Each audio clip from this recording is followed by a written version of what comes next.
კვარაცხელიას კონტრაქტის ახალი დეტალები, დავითაშვილის ბავშვობის ოცნება, თვალიშვილის და გულშემატკივრის დაპირისპირების დეტალები და რას ამბობს მოუსარებლოები ილია თოფურიაზე. ამ და სხვა სიახლეების ანახავად უყურეთ ვიდეოს ბოლომდე. აქვე დაალაიქე ვიდეო და გამოიწერე არხი, რომ არ გამოგჩეს შემდგომი სიახლეები. დავიწყოთ იტალიიდან, სადაც სერიას მე-15 ტურში ნაპოლი დიეგო მარადონაზე რომის ლაციოსთან 0-1 დამარცხდა. ეს ნაპოლის ზედიზედ მეორე მარცხია ლაციოსთან. ბოლოს ქართველის გუნდი ლაციოსთან რამდენიმე დღის წინ იტალიის თასზე დამარცხდა. თუმცა იმ შეხვედრაში ანტონიო კონტემ ლიდერები დაასვენა. ბოლო შეხვედრაში კი ხვიჩა კვარაცხელია ტრადიციულად აქტიური იყო. ცდილობდა შეტევების გამწვავებას. კარისკენ დარტყმას, მეტოქეს ყვითელი ბარათიც მიაღებინა. ჯარიმიდან მისი დარტყმული კარს მცირე მანძილითაც აცდა. საბოლოოდ მაინც ვერ შეძლო გუნდის დახმარება. შედეგად ნაპოლიმ ლიდერის სტატუსი დაკარგა. ეს ფაქტი კი ნაპოლის მთავარ მწვრთნელს ანტონიო კონტეს არ წვენია. ამის შესახებ მან შეხვედრის შემდეგ ისაუბრა. ვფიქრობ, ამ შეხვედრამ ნათლად აჩვენა, რომ ჩვენ სწორ გზაზე ვართ. ჩვენი იდეა ვიყოთ აგრესიული, ავიღოთ ინიციატივა და ვცდილობდეთ შევქმნათ სახიფათო სიტუაციები ბურთის ფლობისას. არ ვარ იმედგაცრუებული და ნაწყენი. ვიცი, რომ სწორ გზაზე ვართ და ამ გზაზე აუცილებლად იქნება გარკვეული დაბრკოლებები. ამას არც მომავალში გამოვრიცხავ, მაგრამ ვნახე გუნდი, რომელიც აგრესიულია, სურს თამაშის კონტროლი. უბრალოდ ჩვენ გვჭირდება მეტი ხარისხი საფინალო გადაწყვეტილებებისას. ბევრს მუშაობთ და მე ვხედავ ამ შრომის პირველ ნაყოფს, მაგრამ ჩვენ მხოლოდ 5 თვის შეკრებილი გუნდი ვართ. არ მინდა ვნახო გუნდი, რომელიც უკან ზის და მუდამ თავს იცავს. ასეთ დროს კი კონტრშეტევების ალბათობა მაღალია, მაგრამ ამასაც გამოვასწორებთ. შეგახსენებთ, რომ 15 ტურში მოპოვებული 32 ქულით ნაპოლი მეორე ადგილზეა და ლიდერ ატალანტას 2 ქულით ჩამორჩება. შესაძლოა აზური კიდევ უფრო დაქვეითდეს, რადგან კონკურენტებმა ინტერმა და ფიორენტინამ ერთით ნაკლები შეხვედრა გამართეს. მომდევნო ტურში კი 14 დეკემბერს ანტონიო კონტეს გუნდი უდინეზეს ესტუმრება. რაც შეეხება კვარაცხელიას, ქართველს 15 შეხვედრაში 5 გოლი და 3 საგოლე პასი აქვს. აქვე მოკლედ გეტყვით, რომ იტალიური მედიის ინფორმაციით კვარა და ნაპოლი კონტრაქტთან დაკავშირებით შეთანხმებასთან ახლოს არიან. გავრცელებული შეთანხმების მიხედვით ხვიჩა ნაპოლიში 2029 წლამდე დარჩება. მას დაუკმაყოფილებენ ხელფასის მოთხოვნას. ხელმძღვანელობა სურს, რომ კვარა ბედნიერი იყოს. იტალიურ მედიაში წერენ, რომ ხელშეკრულების განახლება საახალწლო საჩუქარივით იქნება. შეგახსენებთ, რომ ქართველი ფეხბურთელის გარემოცვა ხელფასის სახით 8 მილიონ ევროს ითხოვს. გარდა ამისა, მათთვის მნიშვნელოვანია კონტრაქტში 80 მილიონი ევროს ოდენობით გამოსასყიდი თანხის ჩაწერა. უფრო მეტი დეტალი წესით უახლოეს მომავალში უნდა გაირკვეს. სერიას ამავე ტურში ითამაშა კიდევ ერთმა ქართველმა. საბა გოგლიჩიძის ემპოლიმ ვერონას სტუმრად 1-4 დაამარცხა. აღსანიშნავია, რომ 5-ვე გოლი პირველ ტაიმში გავიდა. ჩვენი ნაკრების ცენტრალურმა მცველმა საბა გოგლიჩიძემ კი ეს შეხვედრა შეუცვლელად ითამაშა და ტრადიციულად საკმაოდ დამაჯერებელი იყო. უკვე თამამად შეგვიძლია ვთქვათ, რომ ქართველმა ემპოლის ძირითადში ადგილი დაიმკვიდრა. ასევე სასიამოვნოა ის ფაქტიც, რომ იტალიური მედიის ინფორმაციით ქართველით იუვენტუსი ინტერესდება, თუმცა ამ მხრივ ჯერ რაიმე მნიშვნელოვანი ნაბიჯები არ გადადგმულა. თქვენ რას ფიქრობთ? იხილავდით თუ არა ქართველ მცველს იუეს რიგებში? დაწერეთ თქვენი აზრი კომენტარებში. ზურიკო დავითაშვილის სენტ-ეტიენი კი მარსალთან უშანსოდ 2-0 დამარცხდა. ქართველ ლიდერს თავის გამოჩენის შანსი მხოლოდ ერთხელ პირველ ნახევარში ჰქონდა, თუმცა მისი დარტყმული არც თუ ისე სახიფათო იყო. ამ მარცხის შემდეგ ზურიკოს გუნდი მე-16 ადგილზეა და მომდევნო შეხვედრას 13 დეკემბერს ტულუსას წინააღმდეგ გამართავს. აქვე გეტყვით, რომ დავითაშვილმა ფრანგულ გამოცემასთან მისი ბავშვობის ოცნებებზე ისაუბრა. ბევრი ოცნება მაქვს. ჩემი ორი ყველაზე დიდი ოცნება ჩემპიონთა ლიგის და მსოფლიოს ან ევროპის ჩემპიონატის მოგება, მაგრამ პირველი ოცნება, როცა ბავშვი ვიყავი, ტოპ 5 ლიგაში თამაში იყო. როცა სენტ-ეტიენიდან წინადადება მივიღე, სხვა ვარიანტიც მქონდა, მაგრამ არჩევანი ამ კლუბზე გავაკეთე. გადაწყვეტილების მიღებაში ჩემი მენეჯერი მამუკა ჯუღელი დამეხმარა. ეროვნულ ნაკრებში 8-იანზე და 10-იანზე და ორივე ფლანგზე ვთამაშობ.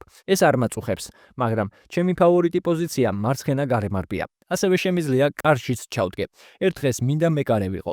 ფიქრობ, მეკარის პოზიციისთვის საკმარისად ნიჭიერი ვარ და ეს მიუხედავად იმისა, რომ სიმაღლე მაკლია. წარმატებები უსურვოთ ქართველ შემტევს. მე კი შეგახსენებთ, რომ წლევანდელ სეზონში ზურიკოს ანგარიშზე 5 გოლთან ერთად 3 საგოლე გადაცემაა. ახლა კი UFC და კვლავ მერაბ დვალიშვილის დაპირისპირება. ამჯერად ისევ გულშემატკივრებთან. UFC 310-ზე, სადაც მერაბ დვალიშვილის ახლო მეგობარმა ალჯამეინ სტერლინგმა იჩხუბა, ქართველს ერთ-ერთ გულშემატკივართან სიტყვიერი შელაპარაკება მოუვიდა, რომელიც ფიზიკურ დაპირისპირებაში გადაიზარდა და მისმა თანაგუნდელმა ფანს დაარტყა კიდეც. უფრო კონკრეტულად კი, მერაბი სტერლინგს მიეცილებდა და ვიდეოს უხებდა, რა დროსაც ერთ-ერთმა ყაზახმა გულშემატკივარმა მას ხელი დაადო. მისი პროვოცირება სადა და შეურაცხყოფა მიაყენა.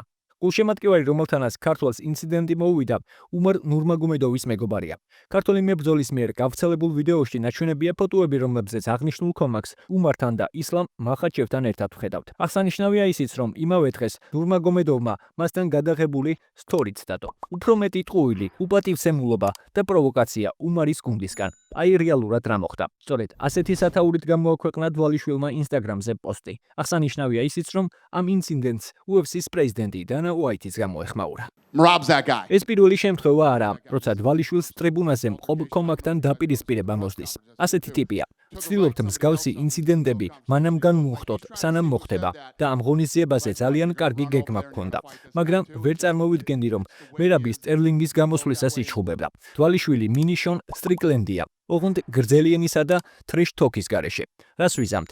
წარმოდგენა არ მაქვს, მაგრამ ფანებთან ჩხუბი არ შეიძლება. თუ ამას გააგრძელებ, ბევრ ფულს დაკარგავ. შეგახსენებთ, რომ შონ სტრიკლენდი საშუალო წონითი დივიზიონის მებრძოლია, რომელიც სკანდალური განცხადებებითაა ცნობილი და მისთვის არანაირი ავტორიტეტი არ არსებობს. თქვენ როგორ შეაფასებთ მერაბის ამ ინციდენტს? დაწერეთ თქვენი აზრი კომენტარებში. აქვე გეტყვით იმასაც, რომ UFC 300-ზე ალჯემეინ სტერლინგი მოვსარ ევლუებმა დაამარცხა, რომელმაც ბრძოლის შემდეგ ილია თოფურიაზე ისაუბრა. როგორც ჩანს, მას საჩემპიონო ორთაბრძოლის მიღება უნდა და თulis, რომ ელ მატადორის დამარცხება შეუძლია. ილია თოფურია შესანიშნავი მებრძოლია და ყველა ამ აზარზეა. მან რამდენიმე ლეგენდა გაანადგურა. ძლიერი დარტყმები, კარგი ჭიდაობა და შესანიშნავი ტექნიკა აქვს. ამ მომენტისთვის ქვემსუბუქი წონითი დივიზიონის ერთადერთი მებრძოლი ვარ, ვისაც მისი შეჩერება შეუძლია. ყველა საჭირო ძალა მაქვს, რათა ეს ბიჭი გავაჩერო.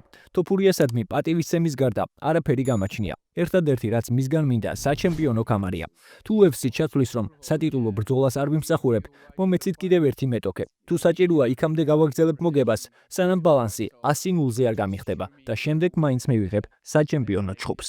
თქვენ რა სიტყვით ევლუების ამ განცხადებაზე? შეძლებთ თუ არა ის ილია თოფურიას დამარცხებას? დაწერეთ თქვენი აზრი კომენტარებში. ახლა კი NBA და კვლავ შესანიშნავ ფორმაში მყოფი გოგა ბითაძე. ქართველის ორლანდო მეჯიკი საკუთარ კედლებში Phoenix Suns დაუპირისპირდა და 115-ით 110 დაამარცხა. აღსანიშნავია, რომ ქართველს საუკეთესო შეხვედრა ჰქონდა. მან ამ შეხვედრაში 21 ქულა, 16 მოხსნა და 4 შედეგიანი გადაცემა დააგროვა. მიმდინარე სეზონში 21 ქულა ბითაძესთვის საუკეთესო შედეგია. 16 მოხსნა კი მისი კარიერული რეკორდია. მეჯიკს კი 17 მოგება და 9 წაგება აქვს და აღმოსავლეთ კონფერენციაში მესამე ადგილზეა. თორნიკე შენგელიას ვირტუსმა კი იტალიის საკალათბურთო ჩემპიონატის მეათე ტურში ქვეყნის მოქმედი ჩემპიონი ოლიმპია მილანო სტუმრად 9 ქულიანი სხვაობით 82-ით 73 დაამარცხა.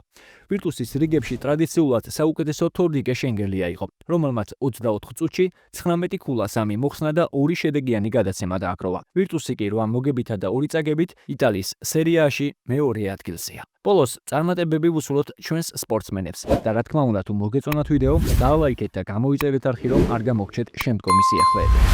და ეს არის კრისტალბეტ ეროვნული ლიგის თამაშებს და უგულშემატკივრე ქართულ ფეხბურთს.